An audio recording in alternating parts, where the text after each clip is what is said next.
جہاں نفس کو حظ ملتا ہے۔ میں ایک دیہاتی ہوں، ہمارے دیہاتوں میں میلے ٹھیلے کا ماحول ہوتا ہے۔ کتوں کی لڑائی آئی تو 50,000 وہاں دے دیا، کرکٹ میچ آیا تو 1 لاکھ کا انعام وہاں دے دیا۔ جہاں نفس کو حظ ملا ہم نے دولت کا منہ وہاں کھولا، اور جہاں دولت لوٹانے سے رب راضی ہوتا ہے، اس کی رحمتیں برستی ہیں، وہاں غفلت کی پٹی۔ وہ کیا کسی شاعر نے کہا تھا کہ دیکھا ہے میں نے شہر میں کوڑے کے ڈھیر پر 2 بچے لڑ رہے تھے فقط ایک بیر پر، اور گندم امیر شہر کی ہوتی رہی خراب، بیٹی مگر غریب کی فاقوں سے مر گئی۔ اور اللہ نے آپ کو دولت سے نوازا، دولت وہاں دو جہاں دولت لٹانے سے رب راضی ہوتا ہے، اس کی رحمتیں برستی ہیں۔ ہمارے گجرانوالہ دھلا چوک پہ ایک بوڑھا دن دہاڑے آٹے کا تھیلا اٹھا کے دوڑ لگاتا ہے، نحیف تھا، 2 قدم چلا کے لوگوں نے پکڑا اور خوب زد و کوب کیا، اور بعد میں سوال کیا کہ بوڑھے یہ جرت کیوں کی؟ تو وہ بوڑھا رونے لگا۔ وہ کہتا ہے 1 ہفتہ ہو گیا مجھے اس چوک میں آ کے کھڑا ہوتا ہوں مزدوری کے لیے، اور مجھے بوڑھا سمجھ کے لوگ چھوڑ کے چلے جاتے ہیں۔ ہفتہ ہو گئے بچے بھوک سے مر رہے ہیں، آج ان کی بھوک دیکھی نہیں گئی تو چوری پہ وہ آمادہ ہوا،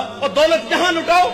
یہ نوائے وقت میں ایک خبر چھپی تھی، کمالیہ کی بیٹی وہ شادی کے قابل تھی، ایک رشتہ ملا، ادھر سے بارات آ رہی ہے، ادھر بیٹی والے تیاریوں میں، ہمسائیگی میں سے کسی نے شرارت کی کہ جس کے گھر میں آ رہے ہو وہ اپنی بیٹی کو چند جوڑوں کے سوا اور کچھ بھی نہیں دے سکتا۔ بارات وہیں سے واپس چلی گئی۔ بتاؤ اس بیٹی کے دل پہ جو کچوکے اور زخم لگے تھے اس کا مداوع کس نے کرنا تھا؟ اور اللہ نے آپ کو دولت سے نوازا ہے، غریبوں کی بیواؤں کی بیٹیاں گھروں میں بوڑھی ہو رہی ہیں، تم کتوں کی لڑائی پہ پیسے لٹا رہے ہو، تم ہجڑوں پہ دولت لٹا رہے ہو۔ اگر دولت لٹانے کا شوق ہے تو معاشرے میں پھیلے ہوئے دکھ دیکھو، یتاما مساکین پہ دولت لٹاؤ تاکہ تم خدا کی رحمتوں کے مستحق ٹھہرو۔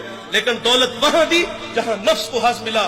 جب اس بیٹی نے کہا کفل مجھے بھوک تیرے تک کھینچ لائی ہے، یہ ایک جملہ کفل کی ہدایت کا سبب بنا، دل کے آئینے پہ چوٹ لگی، کفل رونے لگا، ہاتھ جوڑ کے کہتا ہے بہن مجھے معاف کر دے، تو جس عزت سے آئی ہے اسی عزت سے واپس گھر چلی جا، اور میرے لیے دعا کر کہ میں بڑا ہی کتا انسان ہوں، اللہ مجھے معاف کر دے۔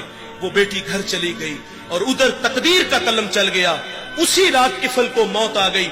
صبح ہوئی تو زمانے نے کفل کی دیوار پہ یہ لکھا ہوا پڑا تھا کہ اللہ نے کفل کو معاف کر دیا ہے۔ وہ معاف کر کے راضی ہوتا ہے۔ بھائی کوئی بندہ مرنے سے پہلے آ جائے ہاتھ جوڑ کے کہہ دے کہ یا اللہ آج کے بعد گناہ نہیں کروں گا، یہ اس کا وعدہ ہے کہ جو میری چوکھٹ پہ 2 آنسو لے آتا ہے میں اس کے گناہ کو لوح محفوظ سے مٹا دیتا ہوں۔ اس ویڈیو کو شیئر ضرور کیجئے، ہو سکتا ہے آپ کے ایک شیئر سے یہ بات کسی کے دل میں اتر جائے۔ جزاک اللہ۔